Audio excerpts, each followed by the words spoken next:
என்னது? நான் உன்னை விட வாங்கி காட்டேன்டா, சத்தியம்டா. பார்த்துக்கலாம்டா, நீயா நல்லா பார்த்துக்கலாம்டா, வைக்கிறேன்டா. டேய், யாருக்கிட்ட சவால் விட்டுருக்க? இந்த பீசானந்தாவோட அப்பா வந்து பார்த்துட்டீங்கன்னா இந்த தீபாவளிக்கு 8000 ரூபாய்க்கு பணம் பட்டாசு வாங்கி கொடுத்துருக்காங்கப்பா. ஆனா எனக்கு நீங்க 10,000 ரூபாய்க்காவது வாங்கி தரணும். அப்பதான் நான் சவால்ல ஜெயிக்க முடியும். எது 10,000? டேய், அக்கௌண்ட்ல 500 ரூபாய் தானே இருக்கு. 500 ரூபாயா? அதெல்லாம் எனக்கு தெரியாது. ஆபீஸ்ல போனஸ் போடுவாங்கல்ல, அதை வச்சு எப்படியாவது வாங்கி கொடுங்க, அவ்வளவுதான். புரியுதா? டேய் புட்டா, இதை எப்படி சொல்றது? ஆல்ரெடி நிறைய கடன் வாங்கி வச்சிருக்கேன்டா. நான் என்ன ஐடியாவில் இருக்கேன்னா, இந்த போனஸ் வந்து அந்த கடனுக்கெல்லாம் கொடுத்து முடிச்சிட்டேன்னா ஆல்மோஸ்ட் இந்த போனஸு சேலரி இதுலேயே வந்து முக்கால்வாசி போயிடும்டா. மீதம் இருக்கிறத வச்சு 10,000 ரூபாய்க்கெல்லாம் இது பட்டாசு வாங்க முடியாது புட்டா. 10,000 ரூபாவே இருக்காது. அப்புறம் எப்படி துணி எடுக்கிறது? இத்தனை பேருக்கு துணி எடுக்கணும், என்ன பண்ணுறது? அப்பா, இந்த சென்டிமெண்ட்லாம் நம்ம கிட்ட வேண்டாம். போய் கடன் வாங்கியாச்சு, எப்படியாவது எனக்கு பட்டாசு வாங்கி கொடுங்க. எனக்கு துணி கூட நீங்க எடுத்து தர வேண்டாம். ஆனா பட்டாசு 10,000 ரூபாய்க்கு எனக்கு வேணும் வேணும் வேணும். டாட். புட்டா தீபாவளி வந்தாவே கடுப்பு. மேனேஜர்கிட்ட கேட்டு பார்ப்போம். ஹலோ சார், இது தீபாவளி போனஸாக ஒரு 10,000 எக்ஸ்ட்ராவாக கிடைக்குமாங்க சார்? யோ, விளையாடுறியா? ஃபோனை வையா, டென்ஷன் பண்ணிட்டு. Sorry sir. பேசாமல் மதன் கிட்ட கேட்டு போவோம். வினோத் கிட்ட கேட்டு போவோம்.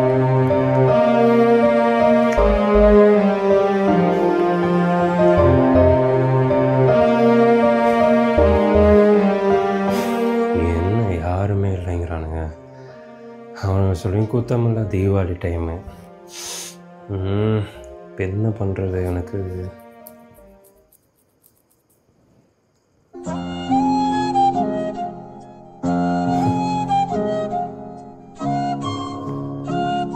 கடைசி கோல்டு. சரி, வச்சிருவோம், பார்த்துக்கலாம்.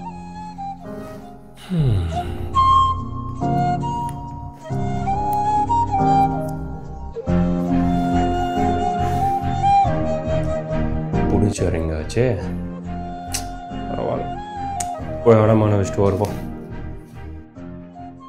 அன்ப கொட்டி எங்க மொழி அடித்தளம் போட்டோம். மிஸ்ஸிங் விஜயனா மூவிஸ் இன் தீபாவளி.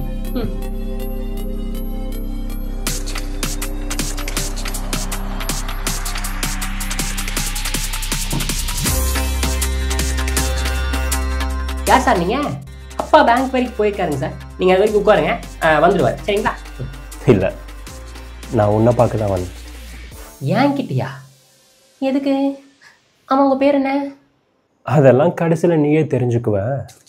நான் உங்ககிட்ட ஒரு 2 to 3 minutes பேசலாமா? என்ன அப்பாயின்மெண்ட்டெல்லாம் கேட்குறாரு? நம்ம என்ன அவ்வளோ பெரிய ஆளா? சரி, ஓகே, சொல்லுங்கள் சார், என்ன சார் வேணும்? பட்டாசு வாங்கியாச்சா? இல்லை சார், என் ஃப்ரெண்டு பீஸ் ஆனால் 8,000 ரூபாய்க்கு வாங்கிக்கிறேன் சார். நான் எப்படியாவது அவனை விட 2,000 ரூபாயாச்சும் அதிகமாக பட்டாசு வாங்கியே தீரணும். இதுதான் என் வைராகியம், என் லட்சியம் எல்லாமே. கரெக்டு தானே? என்ன நான் சொல்கிறது? அது என்னமோ கரெக்டு தான். நம்ம சின்னதாக ஒரு டைம் ட்ராவல் பண்ணுவோமா? டைம் ட்ராவலா? நீ நினைக்கிற டைம் ட்ராவல் இல்லை, ஃப்ளாஷ்பேக்கை சொல்கிறேன். ஓ, 2011 2025 இன்னைக்கு வரைக்கும் தீபாவளியில் மட்டும் எவ்வளோ சேஞ்சஸ் ஆகிருக்கு தெரியுமா? இந்த 100 வாலா 500 வாலாவாக இருந்ததெல்லாம் 5,000 வாலா 10,000 வாலாவாக மாறிடுச்சு. நிறைய புது புது பட்டாசுகள், டிஃப்ரெண்ட் பட்டாசுகள். அது மட்டும் இல்லாமல் இந்த வான வேடிக்கைலாம் சும்மா ஒரு தடவை பற்ற வச்சாவே மேலே போய் 100 தடவை 200 தடவை 300 தடவை 400 தடவை 500 தடவைக்கு மேலே வெடிக்கிறதுக்கெல்லாம் வந்துடுச்சு. பார்க்க ரொம்ப சூப்பராக அழகாக தான் இருக்கும். பட் இதெல்லாம் எவ்வளோ பெரிய டேஞ்சரஸான விஷயம்னு தெரியுமா? ஒரு சின்னதாக ஒரு ரிப்போர்ட் சொல்கிறேன். 2016 டெல்லியில் எடுத்த சர்வே என்னென்னா, PM 2.5 லெவல்ஸ் வந்து WHO சொல்கிறது படி வெறும் 25 தான் இருக்கணும். ஆனால் டெல்லியில் 2016 700 இருந்திருக்கு. 25 எங்க, 700 எங்க? எந்த அளவுக்கு பொல்யூஷன் ஏற்பட்டிருக்கும் பாரு. இன்னும் எளிமையா எல்லாத்துக்கும் புரியுற மாதிரி சொல்ல போனா, சிகரெட் இருக்குல்ல, சிகரெட், அதை ஸ்மோக் பண்ணுறவங்க வந்து அந்த ஸ்மோக்கை வந்து உடம்புக்குள்ளே இழுத்தா அது எவ்வளோ பெரிய டேஞ்சரஸான விஷயம்னு எல்லாத்துக்குமே தெரியும். நம்ம தீபாவளி டைமில் அந்த 2-3 days வந்து அதிகமாக வந்து பட்டாசு வெடிப்போம்ல, அப்போது நம்மளோட காற்று வந்து ஃபுல்லாக பொல்யூஷனாக தான் இருக்கும். அந்த சிகரெட்டோட ஸ்மோக்கு ஆல்மோஸ்ட் ஈக்குவலான விஷயம்தான் இந்த கிராக்கர்ஸோட ஸ்மோக். இந்த தீபாவளி டைமில் அதிகமாக எல்லா இடத்துலையுமே பட்டாசு வெடிச்சிட்டே இருப்பாங்கல்ல, ஸோ அந்த அளவுக்கு ஈக்குவல்.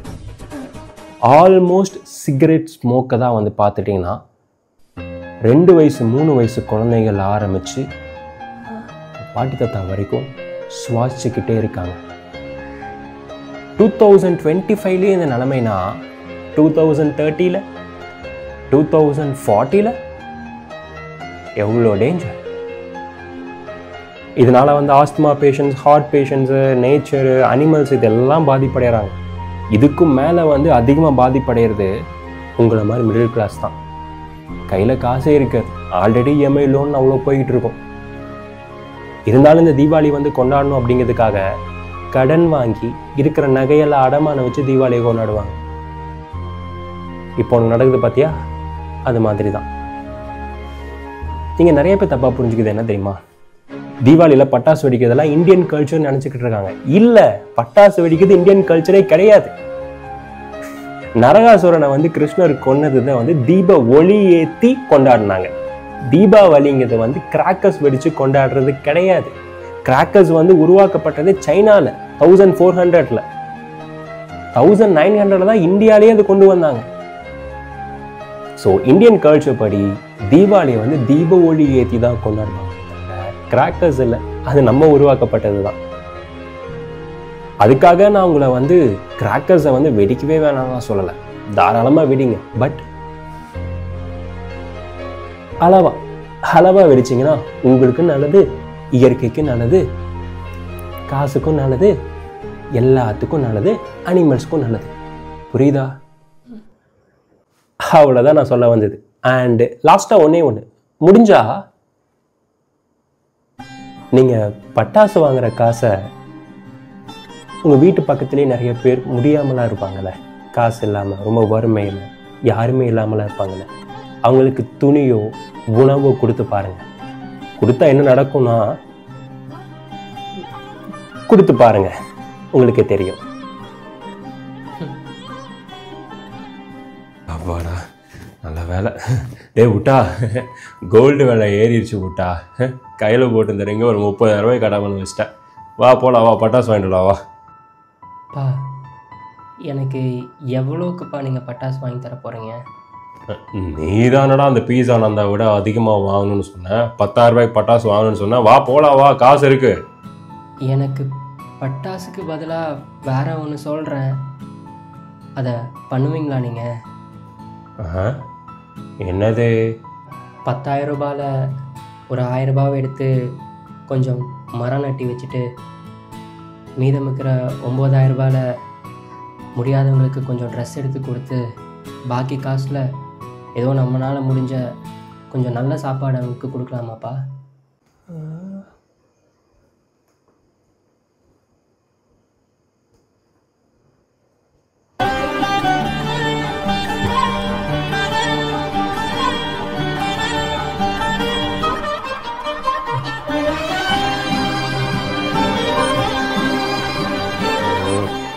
போய் குளிச்சுட்டு வருவோம்.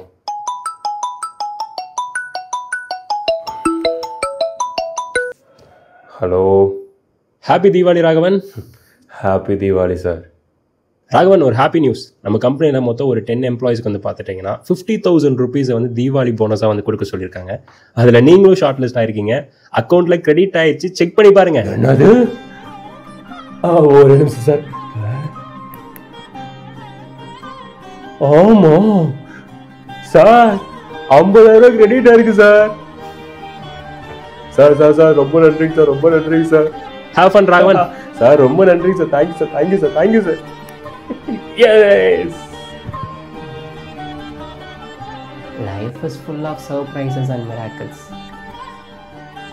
மக்களே, நான் ஒரு விஷயம் வந்து கிளாரிஃபை பண்ணணும்னு நினைக்கிறேன். நான் இந்த பட்டாசெல்லாம் வெடித்து 10 வருஷத்துக்கு மேலே ஆச்சு. ஆனால் லாஸ்ட்டு 2 இயர்ஸ்க்கு வந்து பார்த்துட்டிங்கன்னா 2-3 தடவை நான் பட்டாசு வெடித்தேன். அது ப்ரொமோஷனுக்காக, பட்டாசு ப்ரொமோஷனுக்காக வந்து கேட்டிருந்தாங்க. லாஸ்ட் 2 இயர்ஸ்க்கு வந்து பண்ணியிருந்தேன். ஆனால் இந்த வருஷம் நான் பண்ணலை. வச்சுருந்தா பண்ணியிருக்கலாம். பட் இதுக்கப்புறம் இந்த பட்டாசு ப்ரமோஷன் நான் பண்ண மாட்டேன். லாஸ்ட் 2 இயர்ஸ் பண்ணதுக்கு வந்து நான் மன்னிப்பு கேட்டுக்கிறேன். அண்ட் நான் இந்த வீடியோவில் சொல்ல வேண்டிய கருத்து என்னென்னா, நான் உங்களை பட்டாசெல்லாம் வெடிக்க வேணாம்லாம் நான் சொல்ல வரல. தாராளமாக வாங்குங்க, வெடிங்க. ஏன்னா அதை நம்பியும் நிறையா பிஸ்னஸ் இருக்குது, அதை நம்பியும் நிறையா குடும்பங்கள் இருக்காங்க. பட் கம்மியாக வாங்கி கம்மியாக வெடிங்க அப்படிங்கிறது தான் என்னோட ஒரு இது, யாருக்கும் பாதகம் இல்லாமல். ஸோ தேங்க்யூ ஸோ மச் மக்களே.